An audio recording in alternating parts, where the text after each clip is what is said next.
ইসরায়েলে নজিরবিহীন হামলার বিষয়টি আগে থেকেই সৌদি আরব ও উপসাগরীয় দেশগুলোকে জানিয়েছিলেন ইরানের কর্মকর্তারা। আর বিষয়টি যুক্তরাষ্ট্রকে জানিয়ে দেয় সৌদি আরব ও সংযুক্ত আরব আমিরাত। যুক্তরাষ্ট্রের প্রভাবশালী পত্রিকা দ্য ওয়াল স্ট্রিট জার্নালের বরাতে এ তথ্য জানায় ইসরায়েলি সংবাদপত্র হারেজ। ওয়াল স্ট্রিট জার্নালের প্রতিবেদনে বলা হয়, দুদিন আগেই ইসরায়েলে হামলার বিষয়টি সৌদি আরব ও উপসাগরীয় দেশগুলোকে জানিয়েছিল ইরান, যাতে হামলার সময় এসব দেশ তাদের আকাশসীমা রক্ষা করতে পারে।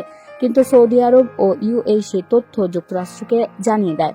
এদিকে ইরানের ক্ষেপণাস্ত্র হামলা ঠেকাতে সৌদি আরব নাকি ইসরায়েলকে সহযোগিতা করেছে বলেও দাবি করা হয় একটি ইসরায়েলি সংবাদ মাধ্যম কেএনএন নিউজে। সৌদি সরকারি ওয়েবসাইটের বরাত দিয়ে সহযোগিতার ওই কথা জানিয়েছিল ইসরায়েলি সংবাদ মাধ্যম। ওই ওয়েবসাইটে আরো বলা হয়, ইরানের ছোড়া ড্রোন ও ক্ষেপণাস্ত্র ধ্বংস করতে সৌদি আরব নিজেদের আকাশ প্রতিরক্ষা ব্যবস্থা ব্যবহার করেছে। পাশাপাশি দেশটি ইসরায়েল, যুক্তরাষ্ট্র, জর্ডান, যুক্তরাজ্য ও ফ্রান্সের সমন্বয়ে গঠিত সামরিক জোটকেও হামলা প্রতিরোধে সহযোগিতা করেছে। যদিও এই বিষয়টি অস্বীকার করেছে সৌদি আরবের রাষ্ট্রীয় মালিকানাধীন সংবাদপত্র আল আরাবিয়ার খবরে এই তথ্য জানানো হয়েছে।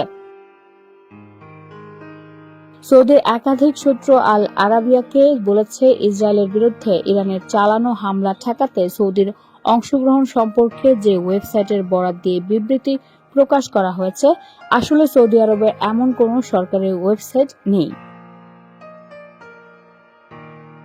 ইরান এই হামলার ঘটনার পর আপাতত ইসরায়েলি হামলার ঘটনায় সৃষ্ট উত্তপ্ত পরিস্থিতি আরও বাড়াতে চায় না বলে বিশ্ব নেতাদের জানিয়ে দিয়েছে।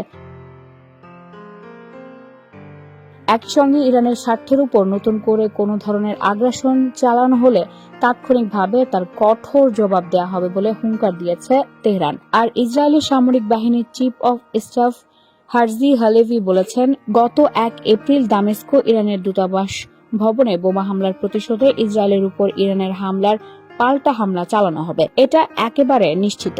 এ বিষয়ে আরব বিশ্বের দেশগুলোকে ইতোমধ্যে ইসরায়েল জানিয়ে দিয়েছে বলে মন্তব্য করেছেন তিনি।